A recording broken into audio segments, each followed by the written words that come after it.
तो देखिए दोस्तों, जैसा कि आपको पता है गवर्नमेंट कॉलेज में फॉर्म भरने की साइट ई मित्र पे शुरू है। गवर्नमेंट कॉलेज के फॉर्म दो तरीके से आप भर सकते हैं और इसी के साथ में सबसे पहले मैं आपको जो ज़रूरी दस्तावेज है वो बता देता हूँ। सबसे पहले आपको 10वीं की 12वीं की मार्कशीट, उसके बाद में अगर आप SC ST OBC से बिलोंग करते हैं तो आपका जाति प्रमाण पत्र, EWS से बिलोंग करते हैं तो आपका EWS सर्टिफिकेट भी आपको चाहिए।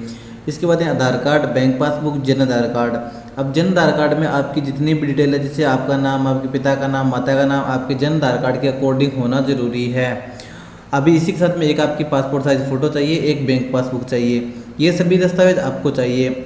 अभी आपको आवेदन किस प्रकार से करना है, तो इसके लिए आपको सबसे पहले आपका ई मित्र लॉगिन करना है। मैं दोनों तरीकों से आपको बता दूंगा। इसके लिए आपको ई मित्र लॉगिन करना है, यूटिलिटी टाइप सर्विस इस ऑप्शन पे आपको ओके करना है। जैसे आप यूटिलिटी टाइप सर्विस इस ऑप्शन पे ओके करते हो, पेज रीलोड होता है और आपके सामने इस प्रकार से एक नया पेज आता है। देखिए यहाँ पर आपको DCE यानी कि department of college education website open करनी है। अभी DCE ओपन करने के बाद आपके सामने किस प्रकार से आगे पेज आता है, क्या कुछ होता है, फॉर्म भरने में आपको क्या सावधानी रखनी है, पूरी बात मैं बताऊँगा। उससे पहले वीडियो पूरी देख लेना ताकि आपको पूरी बात समझ में आ जाए। तो देखिए आप यहाँ पे DCE जैसे ही टाइप कर देते हो इस प्रकार से DCE online admission form filling, तो आपको इस लिंक पे ओके करना होगा। जैसे आप इस लिंक पे ओके करते हो ये आपको डायरेक्ट थर्ड पार्टी पोर्टल पे डायरेक्ट करने के लिए बोलता है, आपको यहाँ से ओके करना होता है। जैसे आप यहाँ पे ओके कर देते हो, पेज एक बार रिलोड होता है और आपके सामने कुछ इस प्रकार से एक नया इंटरफेस आता है। फॉर्म भरते समय आपको सावधानी रखनी है, कोई भी गलती नहीं होनी चाहिए। अगर आप ई मित्र से फॉर्म भरते हो तो आपको 50 रुपये का चालान कटता है और अगर आप डायरेक्ट SSID से भरते हो तो उसमें आपका कुछ भी चालान नहीं कटता है। तो ई मित्र वाला होता है चालान तो कटता है, वो ई मित्र की फ़ीस कटती है। तो ये पेज आपके सामने रिलोड होके आएगा और सबसे पहले आपसे ही बात पूछेगा कि आपका जन आधार कार्ड बना हुआ है या फिर नहीं बना हुआ, कौन से कॉलेज से आप एडमिशन लेना चाहते हो, नॉर्मली यही बात आपसे पूछेगा। तो आप जैसे नीचे करते हो तो यहाँ पे देखिए महाविद्यालय की जो पाठ्यक्रम उनकी लिस्ट यहाँ से देख सकते हो, नोडल अधिकारियों की लिस्ट यहाँ से देख सकते हो, फॉर्म भरने के लिए यहाँ से देख सकते हो। हमें ऑनलाइन डायरेक्ट आवेदन करना तो यहाँ पे क्लिक, यहाँ पे देखिए click to apply online form, आपको इस पर ओके करना है। जैसे ही आप इस पर ओके करते हो नई टैब आपके सामने आ जाती है। यहाँ से आपको डिस्ट्रिक्ट चूज करना पड़ता है। इसी के साथ में मैं आपको डायरेक्ट SSID से भी बता देता हूँ। तो इसके लिए आपको SSID आपकी लॉगिन करनी है। SSID लॉगिन करने के बाद में इस प्रकार से आपके सामने आपकी SSID आती है। तो यहाँ पे क्लिक कर रीसेंट ऐप पे कर लेना है। बाई चांस यहाँ पर आपको एप्लीकेशन नहीं दिखाती है तो यहाँ पे आपको डिपार्टमेंट ऑफ कॉलेज एजुकेशन की वेबसाइट ही देखनी पड़ेगी। तो चलिए मैंने जैसे ही इस पर ओके किया तो यहाँ पे क्विक सर्च का हमें एक ऑप्शन मिल रहा है। आपको क्विक सर्च वाले ऑप्शन पे ओके करना है। जैसे आप क्विक सर्च वाले ऑप्शन पे ओके करते हो तो आपको DCE यानी कि department of college education type करना है। तो देखिए जैसे आप यहाँ पे डिपार्टमेंट टाइप करते हो तो एक नंबर पे आपको ऑप्शन मिल जाती है डिपार्टमेंट ऑफ कॉलेज एजुकेशन, तो आपको इस पर ओके करना होता है। जैसे आप इस पर ओके करते हो पेज एक बार रिलोड होता है और आपके सामने इस प्रकार से पेज आता है। सेम टू सेम वही प्रोसेस जो मैंने आपको पहले बताई थी वही प्रोसेस आपके सामने आती है। हमें फॉर्म भरना है तो फॉर्म भरने के लिए यहाँ पे आपको क्लिक करना है। क्लिक करते ही नया टैब आपके सामने आ जाएगा। जैसे मैंने वहाँ से छोड़ा था तो यहाँ से आपको क्लियर बताते जा रहा हूँ, दोनों तरीकों से आपको समझ में आ जाएगा।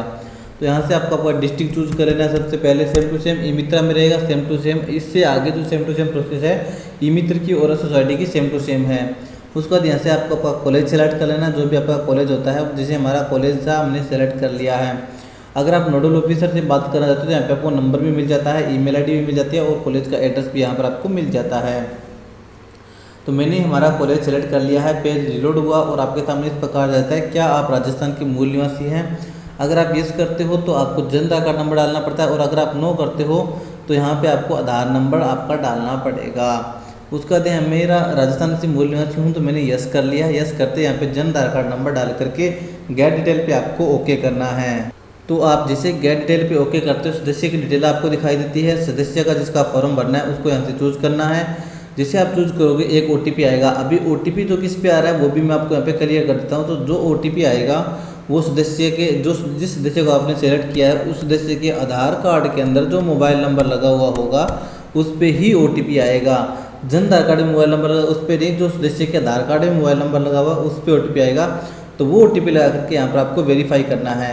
थोड़ा सा नीचे स्क्रॉल करना है और यहाँ पर आपको सदस्य की डिटेल दिखाता है। तो यहाँ पे आपको सेलेक्ट करना होगा कि आप कौन से बोर्ड से आपने 12वीं किया है, किस सन में किया है। तो जैसे मैंने राजस्थान से किया तो राजस्थान मैंने यहाँ से सेलेक्ट कर लिया है।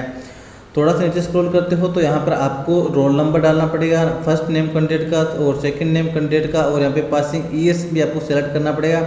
उसके बाद कैप्चर कोड डाल करके गेट डिटेल पे ओके करोगे तो वहाँ पर आपको एक कैटेगरी दिखाएगा, जिसके अंदर आपको सेलेक्ट करना होगा कि आपने आपका नाम सही है, आपके माता का नाम सही है, पिता का नाम सही है, सेलेक्ट करके आपको ओके करना है। चलिए मैं करता हूँ आगे प्रोसेस। तो देखिए दोस्तों, आप जैसे ही यस बटन पे ओके करके आगे आते हो तो इस प्रकार से डिटेल आपके सामने आती है। आपने आपका बोर्ड सेलेक्ट किया था, आपका रोल नंबर सेलेक्ट किया था, आपका नाम, पिता का नाम, पूरी डिटेल यहाँ पे आपको दिखा देता है। आपका मोबाइल नंबर, आपकी ईमेल आईडी, उसके बाद आपका वोटर आईडी कार्ड नंबर भी अगर होता है तो वो भी यहाँ पे आपको लगाना होता है, आधार नंबर, जन आधार नंबर, उसके बाद आपकी कैटेगरी। उसके बाद ये आपसे बोलता है कि आप क्रीमिलियर हो या फिर क्रीमिलियर नहीं हो। तो अगर आप क्रीमिलियर नहीं हो तो नो करना है, अगर हो तो यस करना है। अगर आप नो करते हो तो आपको आपका जाति प्रमाण पत्र अपलोड करना पड़ेगा। तो आपका जो भी जाति प्रमाण पत्र होता है उसकी दिनांक यहाँ पर आपको लगानी होती है। दिनांक जैसे ही लगाते हो तो अगर जाति प्रमाण पत्र आपका पुराना होता है तो इसमें आपको एक अंडरटेकिंग सेल्फ डिक्लेरेशन फॉर्म भी अपलोड करना पड़ता है। उसके नीचे आपका कास्ट जो भी होता है वो सेलेक्ट कर लेना होता है। अगर लिस्ट में दिखाई दे रहा है तो नहीं दिखा दे रहा तो अदर करके आपको आगे टाइप कर देना है मैन्युअली। जो आपको कास्ट सर्टिफिकेट डिक्लेरेशन फॉर्म है वो यहाँ पर रहा, वो देख सकते हो।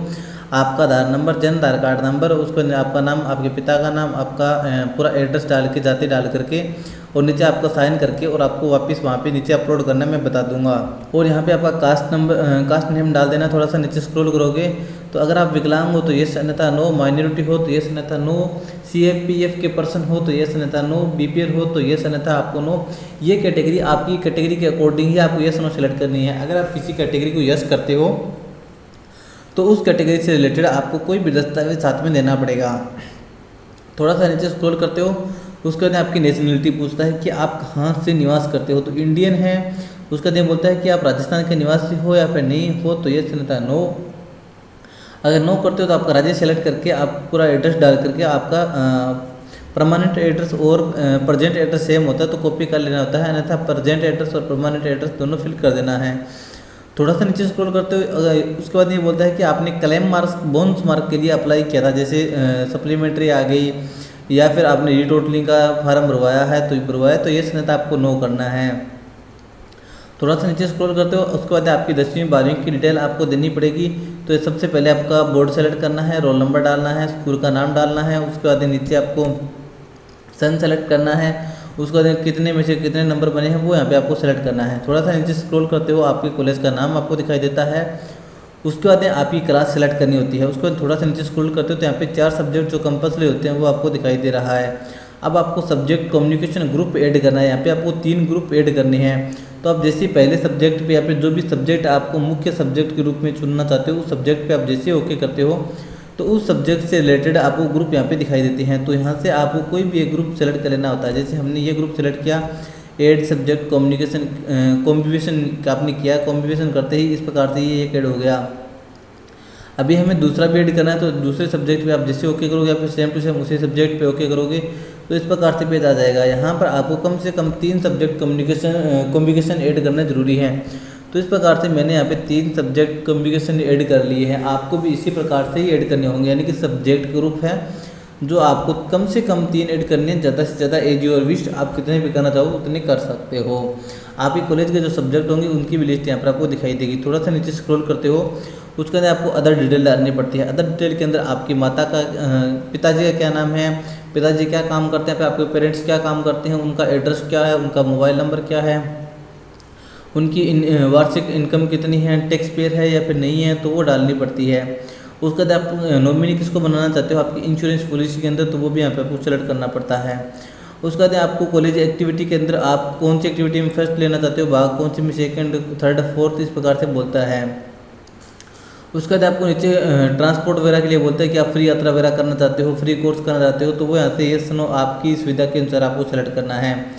उसके बाद यहाँ पर आपको आपका बैंक खाता भी दिखाई देता है। बैंक खाता जन आधार कार्ड से ऑटोमेटिक आता है। अगर यहाँ पर आपको जो बैंक खाता दिखाई दे रहा है वो गलत है तो आप यहाँ पे मैन्युअली टाइप कर सकते हो। थोड़ा सा नीचे स्क्रॉल करते हो और यहाँ पे आपको आपकी पासपोर्ट साइज फ़ोटो अपलोड करनी है 150 KB में। उसके बाद आपका सिग्नेचर अपलोड करना है 50 KB से 100 KB के बीच में होना चाहिए।